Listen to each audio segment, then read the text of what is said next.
नमस्कार मित्रांनो, लग्नानंतर होईलच प्रेम मालिकेच्या आजच्या भागामध्ये आपण पाहत आहोत. पार्थने काव्यासाठी 3-4 ड्रेसेस काढलेले असतात. पण जेव्हा तो एक ड्रेस पाहते तेव्हा तिला धक्काच बसतो, रडायला लागलेली असते. मग पार्थ तो ड्रेस उचलतो आणि त्यानंतर म्हणत असतो, "सॉरी काव्या, मला नाही कळलं हा ड्रेस इथे चुकून कसा आला म्हणून."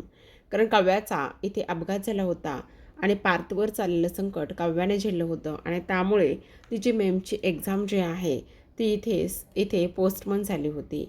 आता इकडे रम्याच्या हाती खूप मोठा बॉम्ब लागलेला असतो आणि रम्या म्हणत असते, "आई, खूप मोठा बॉम्ब लागलेला आहे." आता मात्र काही जरी झालं ना तरीसुद्धा त्या काव्याला आपल्याला मेन्सची एक्झाम देण्यापासून थांबवता येईल, असं इकडे ती बोलत असते. तेव्हा मात्र वसू म्हणत असते, "नेमकं काय हाती लागलंय?" मग आता रम्या म्हणत असते, "कारण ही फाईल खूप महत्त्वाची आहे. त्याचबरोबर आता काही जरी झालं तरीसुद्धा आपण हा बॉम्ब फोडायचा." मग वसू म्हणत असते, "पण तो बॉम्ब कधी फोडायचा आणि त्यामुळे काव्या ही एक्झामला जाणार नाही का?" तेव्हा रम्या म्हणत असते, "अजिबातच ती एक्झामला जाऊ शकणार नाही. कारण हा जो बॉम्ब आहे ना तो आपण उद्याच 15 ऑगस्टच्या रात्रीच फोडायचा. कारण 16 ऑगस्टला तर इथे तिची एक्झाम आहे ना." मग इकडे काव्या अजिबात एक्झामला जाणार नाही आणि ती नापास होईल ह्याची मी तुला गॅरंटी देते. कारण आई तुला सांगू का, ती एवढ्या डिप्रेशनमध्ये जाईल आणि स्वतःला एवढं गिल्टी वाटून घेईल की काही विचारूच नको. तिच्यामुळे तिच्या बहिणीची अवस्था झाली आणि तिच्यामुळे तिला काही त्रास होऊ नये म्हणून तिच्या बहिणीनं एवढं मोठं सत्य लपवून ठेवलं. ह्या गोष्टी मात्र इथे तिच्यासमोर येतील आणि ह्या सर्व गोष्टी तिच्यासमोर आल्यानंतर आता मात्र इकडे काही जरी झालं तरीसुद्धा त्या काव्याला मेन्सची एक्झाम क्लिअर करता येणार नाही. मग रम्या आता वसू म्हणत असते, "पण ती नापास होईल ना?" तर दुसरीकडे आपण पाहतो काव्या रडू लागलेली असते. पार्थीला समजवतो तेव्हा काव्या म्हणत असते, "देशमुख, काही जरी झालं ना तरी मला ना इथे मेन्स क्लिअर करायचे आहेत. यावेळेला मात्र मला कोणतीच रिस्क घ्यायची नाही." असं इथे आता ती बोलू लागलेली असते. तेव्हा मात्र आता इकडे पार्थ समजावतो आणि म्हणत असतो, "काळजी करू नका काव्या. हे बघा, काही जरी झालं ना तरी तुम्ही सुद्धा इथे मेन्स क्लिअर कराल याची मला पूर्ण खात्री आहे, विश्वास आहे." असं सुद्धा आता इकडे ती बोलत असते. मग आता हे सर्व काही बोलल्यानंतर इथे काव्या म्हणत असते, "लास्ट टाईम जे काही झाले ना त्या गोष्टी माझ्याबरोबर अजिबातच होता कामा नयेत. कारण मला इथे एक्झाम द्यायची, मला पास व्हायचं आहे, मला अभ्यास करायचा आहे आणि मी खूप अभ्याससुद्धा केला आहे." तेव्हा पार्थ म्हणत असतो, "माझा काव्या पार्थ देशमुखवर पूर्ण विश्वास आहे, ती नक्कीच पास होणार आहे." असं इकडे ती बोलते आणि त्यानंतर काव्या पार्थला मिठी मारत असते. दुसरीकडे आता वसू म्हणत असते, "अगं पण आदल्या रात्री हा धमाका करून सगळं काही होणार आहे का?" तेव्हा मात्र इथे आता रम्या म्हणत असते, "हो आई, का नाही होणार आहे? कारण नंदिनी प्रेग्नेंट नाही आहे, तिच्या पोटात बाळच नाही आहे." ही गोष्ट जर इथे काव्याला समजली तर ती डिप्रेशनमध्ये जाईल आणि डिप्रेशनमध्ये गेलेली काव्या ही थोडी ना एक्झाम पेपरला जाऊ शकणार आहे. आणि जरी ती एक्झाम पेपरला गेली तरी ती थोडी ना इथे एक्झाम देऊ शकणार आहे. ह्या गोष्टी शक्यच होणार नाही आणि त्यानंतर मात्र पुन्हा एकदा काव्या इथे नापास होणार आहे. काव्यार्थ म्हणून मिरवते ना. आता बघ नंदिनी, तू तुझ्या बहिणीसाठी एवढा मोठा रिस्क घेतलीस, तुझ्या बहिणीसाठी हे सगळं केलंयस ना, त्यामुळे आता मात्र मी काय करते ते बघ." असं रम्या बोलत असते. दुसरीकडे आपण पाहतो आता इथे आर्याचं डोकं जड झालेलं असतं. तिला शुद्ध आलेले असते, डोकं प्रचंड दुखत असतं. तशीच जागेवर उठून बसते आणि तेव्हा आजूबाजूला पाहते तर हा सगळा पसारा का झालेला आहे, माझं एवढं डोकं का दुखतंय, एवढं जड डोकं का झालेलं आहे, आजूबाजूचे कागद पसारा ह्या सगळ्या गोष्टी ती पाहते आणि त्यानंतर लगेचच रिकॅपमध्ये जाऊन विचार करू लागते. म्हणजे रात्री इथे इलेक्ट्रिशियन जी आली होती फ्यूज चेक करायला, लाईट चेक करायला, जी मुलगी आली होती तिने ह्या सगळ्या काही गोष्टी केल्या, तिने मला बेशुद्ध केलं आहे. पण का? कोण होती, कोण ती मुलगी आणि ती माझ्यासोबत अशी का वागली, नेमकं आहे कोण ती मुलगी? असं म्हणून आता आर्या उठते आणि सगळे पेपरचं तपासायला सुरुवात करत असते. त्यानंतर मात्र आर्याच्या लक्षात येतं की इथे सरोगेटीचा जो काही कॉन्ट्रॅक्ट केलेला पेपर आहे तो पेपर मात्र इथे नाही आहे. आणि त्यानंतर हेही लक्षात येतं की मी नंदिनी आणि जीवाकडे दिलेली जी काही कॉपी होती ती मी आणली होती आणि त्यानंतर ते दोन्ही पेपर गायब आहेत. म्हणजे इथे कोणतेही बाकीचे पेपर गायब नाहीत, फक्त आणि फक्त इथे तेच पेपर गायब आहेत जे पेपर इथे मी बनवून घेतले होते आणि त्यानंतर जीवा आणि नंदिनीकडून आणले होते, मग तेच पेपर गायब आहेत. आता ही व्यक्ती आली कोण असेल आणि ती मुलगी होती तरी कोण, आणि त्याचबरोबर तिने ह्या सगळ्या गोष्टी का आणि कशामुळे केल्यात असा आर्या विचार करत असते. आणि पूर्ण खोलीमध्ये पुन्हा ते पेपर सापडत आहेत का, ह्या सगळ्या गोष्टींचा ती आता इकडे शोध घेऊ लागलेली असते. पण आर्याला मात्र अजून तरी ते कोणतेही पेपर सापडलेले नसतात आणि आर्याला कोणतेही पेपर न सापडल्यामुळे आता मात्र इकडे आर्या अजूनच टेन्शनमध्ये येऊ लागलेली असते. आर्या विचार करत असते की आता काय करू, जर इकडे हे पेपर इथे नाही आहेत आणि त्याचबरोबर जीवा आणि नंदिनीला समजलं की त्यांचेसुद्धा पेपर गायब आहेत, तर मग मात्र खूप मोठा राडा आणि खूप मोठा गोंधळसुद्धा इथे होणार आहे, असं सुद्धा आर्या इथे म्हणत असते आणि रडायला लागलेली असते. आता जीवाने जो काही पसारा इथे घालून ठेवलेला आहे तो सगळा पसारा नंदिनी आवरायला घेत असते आणि सर्व पसारा आवरायला घेत असताना तिला मात्र इथे ते लिगल डॉक्युमेंटची फाईल दिसते. आणि लिगल डॉक्युमेंटची फाईल दिसल्यानंतर आता नंदिनी विचार करत असते, काय करू, एकदा हे पेपर तपासू का, हे पेपर तर इथे व्यवस्थित असतील ना, कारण मला ना थोडासा डाऊट येतोय. त्या दिवशी आर्या आमच्या खोलीमध्ये येत होती आणि तिने सांगितलं की फ्लश इथे खराब होता काव्याच्या खोलीमधला, पण मी जेव्हा काव्याकडे गेले होते त्यावेळेला मात्र काव्या म्हणते की फ्लश तर कधी खराबच झाला नव्हता, तो अगदीच ठीक होता. मग नेमका प्रॉब्लेम काय असेल, काय झालेलं काय असेल, असा नंदिनी विचार करते. आणि त्यानंतर आता ती लगेचच ती फाईल ओपन करून पाहण्याचा प्रयत्न करत असते. मग आता फाईल ओपन करून पाहण्याचा प्रयत्न केल्यानंतर इथे नंदिनीच्या स्पष्टपणे समोर येतं सगळं सत्य. आणि ते म्हणजे की इथे त्या पेपर्समध्ये जे काही सरोगेटचे पेपर्स होते, जे काही त्यांनी ॲग्रीमेंट केलेले पेपर्स होते, ते पेपर मात्र इथे एकही नव्हता.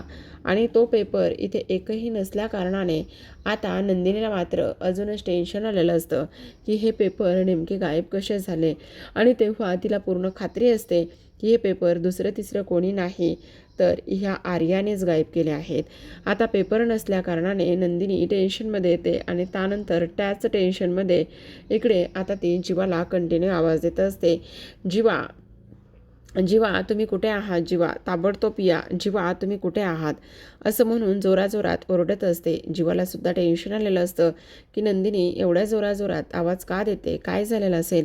तो सुद्धा धावतच येतो आणि त्यानंतर नंदिनीला विचारत असतो, नंदिनी काय झाले, एवढी ओरडतेस का, सगळं काही ठीक आहे ना. तेव्हा नंदिनी म्हणत असते, नाही जीवा काहीच ठीक नाही आहे. मग जीवा म्हणत असतो, का काय झालेलं आहे. तेव्हा नंदिनी म्हणत असते, जीवा तुमच्या गोष्टी लक्षात येत आहेत का, आपले सरोगेशीचे जे काही पेपर्स आहेत ते पेपर मात्र आपल्या खोलीमध्ये नाही आहेत. तेव्हा जीवा म्हणत असतो, असं कसं पेपर खोलीमध्ये नाही आहेत, अगं तू वेडी आहेस का, इथेच कुठेतरी पेपर असतील.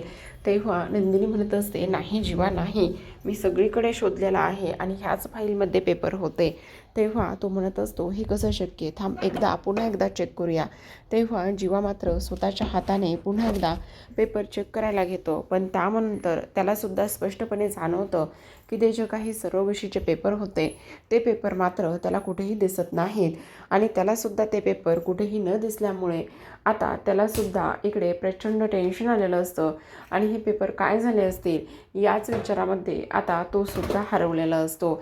मग आता मात्र इकडे तो म्हणत असतो, नंदिनी खरंच यार पेपर नाही आहेत, पेपर काय झाले असतील, पेपर कुठे गेले असतील, असा विचार तो सुद्धा करत असतो. तेव्हा नंदिनी म्हणत असते, हे दुसरं तिसरं कोणाचंही काम नाही आहे. तेव्हा नंदिनी म्हणत असते, म्हणजे तुम्हाला काय म्हणायचं आहे. तर आता जीवा म्हणत असतो, आपल्या घरामध्ये आर्या आणि त्याचबरोबर वसवात्या ह्या दोघीजणी आहेत ना, त्या दोघींनीच इथे हे पेपर गायब केले असतील, असं इकडे तो बोलत असतो. तेव्हा नंदिनी म्हणत असते, नाही जीवा, मला अजिबातच वाटत नाही की हे पेपर ह्या वेळेला ना इकडे आर्या आणि त्याचबरोबर रम्या आणि वसू ह्या दोघींनी गायब केले असतील. तेव्हा जीवा म्हणत असतो, म्हणजे तुला नेमकं काय म्हणायचं आहे. त्यावेळेला नंदिनी म्हणत असते, कारण ह्या वेळेचा जो काही संशय आहे ना, तो संशय मात्र माझा इकडे ह्या आर्यावरती आहे. तेव्हा जीवा म्हणत असतो, वेडीस का नंदिनी, तिच्यावर का संशय घेतेस. तेव्हा नंदिनी म्हणत असते, कारण जीवा तुम्हाला माहिती का, ज्या दिवशी इथे काव्याचं डोहाळे जेवण होतं ना, त्या दिवशी आपल्या खोलीमध्ये इथे आर्या आली होती. मग आर्या आली होती तर तिने पेपर चोरले कशावरून? तेव्हा आता इकडे ती म्हणत असते, कारण इकडे तिने मला कारण काय सांगितलं की इथे मी तिला विचारलं एवढ्यावरती का आलेस, तर तिने सांगितलं की काव्याच्या खोलीमध्ये गेले होते पण काव्याचा फ्लश खराब होता आणि म्हणून मी इथे वरती आले. पण जेव्हा मी काव्याला साडी द्यायला गेले होते तेव्हा मी तिला सहज विचारलं तुझा फ्लश नीट झाला का? तेव्हा काव्या म्हणाली की फ्लश खराबच कधी झाला होता तर तो नीट होईल. मग तेव्हाच माझ्या ही गोष्ट लक्षात आली. मी त्याच वेळेला आर्याला विचारणार होते पण मी त्या सगळ्या गोंधळामध्ये विसरून गेली की तू असं का खोटं बोललीस म्हणून. आणि त्यानंतर मी हे पेपरसुद्धा इथे तपासणार होते पण जेव्हा तुम्हाला सांगू का ह्या सगळ्या गोष्टी मी विसरले आणि त्यानंतर माझ्या हे सगळं लक्षात राहिलं नाही असं नंदिनी स्पष्टपणे सांगू लागते. मग आता मात्र इकडे नंदिनी म्हणत असते माझा पूर्ण विश्वास आहे की ह्या ज्या गोष्टी आहेत ना त्या गोष्टी करण्यामागे दुसरं तिसरं कोणी नाही तर आर्यानेच ते पेपर गायब केलेत. आणि आर्याने ते पेपर गायब का केले जीवा, तर तिला तिच्याकडचे पेपर आणि त्याचबरोबर आपल्याकडचे पेपर दोन्ही हवेत. कारण तिला ते बाळ जे आहे ना ते नंतर आपल्याला द्यायचंच नाही आहे. जर हे पेपर एकमेव पुरावा जर आपल्याकडे नसेल तर आपण कोणत्या ह्यानं बाळावर हक्क दाखवणार आहोत आणि बाळ आपल्याला कोणत्या ह्याने मिळणार आहे जीवा, असं नंदिनी स्पष्टपणे बोलत असते. तेव्हा मात्र जीवा म्हणत असतो अगं वेडीस का नंदिनी, हे बघ असा सरळ सरळ जर तिच्यावर आपण आरोप केला आणि तिला ह्या सगळ्या गोष्टी जर विचारल्या तर तिला वाईट वाटेल आणि त्याहूनही सगळ्यात महत्त्वाची गोष्ट म्हणजे नंदिनी यार खूप भांडणं होतील. तेव्हा नंदिनी म्हणत असते जीवा तुम्हाला भांडण्याचं पडलं आहे का? हे बघा मला पूर्ण विश्वास आहे की जे काही पेपर आहेत ना ते पेपर दुसरं तिसरं कोणी नाही तर इथे मात्र ही जी काही आपली आर्या आहे ना त्या आर्यानेच ते पेपर गायब केलेत असं ती बोलत असते. तेव्हा जेव्हा तिला फोन लावतो, फोन लावल्याबरोबर इथे आर्या म्हणत असते मी ऑपरेशनमध्ये आहे नंतर कॉल करते असं म्हणून तिने फोन कट केलेला असतो.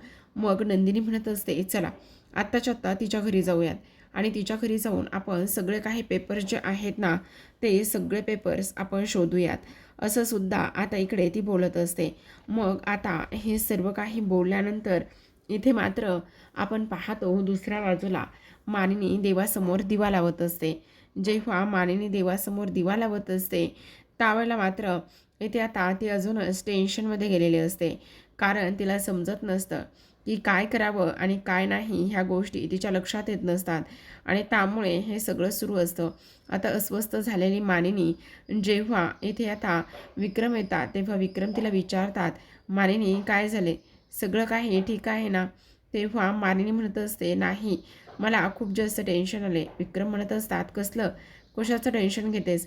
नाही हो मला ना त्या गुरुजींनी केलेलं ते 16 ऑगस्टचं भाकीत त्यामुळे मला अजूनच टेन्शन आले. गुरुजी येऊन काय म्हणाले ते तुम्हाला आठवतंय ना? तेव्हा विक्रम म्हणत असतात वेडी आहेस का मानिनी, हे बघ असलं काही होणार नाही आहे आणि टेन्शन घेऊ नकोस, सगळं काही व्यवस्थित होणार आहे, तुला टेन्शन वगैरे घेण्याची अजिबातच गरज नाही असं सुद्धा आता इकडे ते बोलत असतात.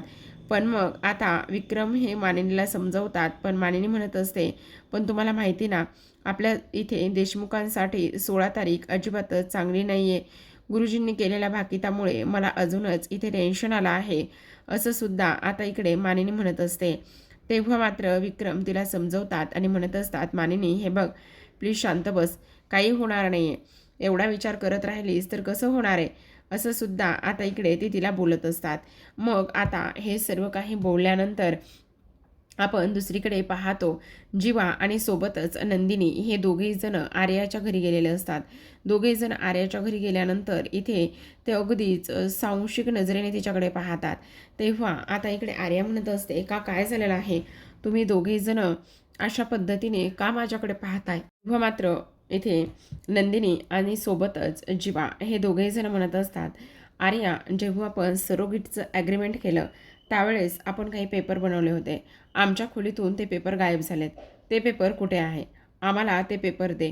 तेव्हा आर्या म्हणत असते काय, तुम्ही माझ्यावर अशा पद्धतीचे आरोप कसे काय करू शकता आणि मुळात मला नाही माहिती ते पेपर कुठे आहेत म्हणून.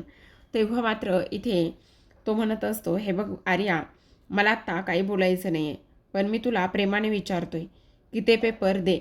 तेव्हा मात्र इथे आर्या संतापते आणि म्हणत असते एक मिनटं, तुम्ही माझ्यावर सरळ सरळ आरोप करतात आणि त्यानंतर इथे अशा पद्धतीने हे सगळं काही करताय. तुम्हाला काहीच कसं वाटत नाही आणि मी कोणतेही पेपर वगैरे कसलंही काही घेतलेलं नाही. लक्षात येतंय का तुमच्या? असं म्हटल्याबरोबर आता इकडे तो पुन्हा म्हणत असतो, हे बघ आर्या, हा आरोप नाही आहे.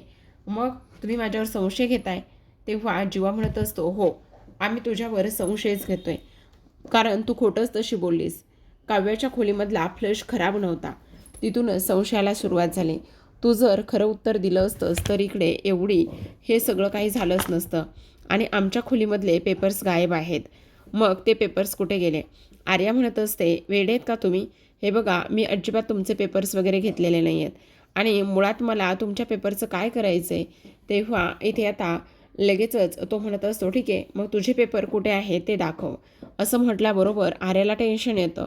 मग हा जीवा आणि नंदिनीने केलेला प्लॅन असतो. रिकॅपमध्ये जाऊन ते दोघेही जण त्यांचा प्लॅन सांगत असतात. आता नंदिनी म्हणत असते, जीवा तुम्हाला एक गोष्ट सांगू का? आर्या तर सहज सहज इथे नाहीच म्हणेल, तिच्याकडे आपले पेपर नाही आहेत. पण जर तिला आपलं बाळ द्यायचं नसेल आणि तिने जर हे पेपर गायब केलेले असतील ना, तर मात्र ती ते पेपरसुद्धा म्हणजे तिच्याकडे असलेले पेपरसुद्धा इथे ती लपवून ठेवेल आणि मग आपण काय करायचं की तिचे पेपर मागायचे. मग तिचे पेपर मागितले ना तर मग मात्र इकडे तिच्याकडे कोणताच पर्याय शिल्लक राहणार नाही. मग जेव्हा हे सगळं होईल ना तेव्हा ती सत्य बोलल्याशिवाय राहणार नाही, असं नंदिनी बोलत असते. दुसरीकडे आपण पाहतो आता आर्या म्हणत असते, माझे पेपर असतील कपाटातच कुठेतरी. पण हे बघा, आत्ता ना मी सलग 2 ते 3 ऑपरेशन करून आली आहे. त्यामुळे आत्ता माझ्यामध्ये ना अजिबातच स्टॅमिना नाही आहे. प्लीज तुम्ही ना आत्ता हे सगळं काही मी अशा पद्धतीने नका करू. हे बघा, काही जरी झालं ना तरीसुद्धा. तेव्हा नंदिनी म्हणत असते, अजिबातच नाही.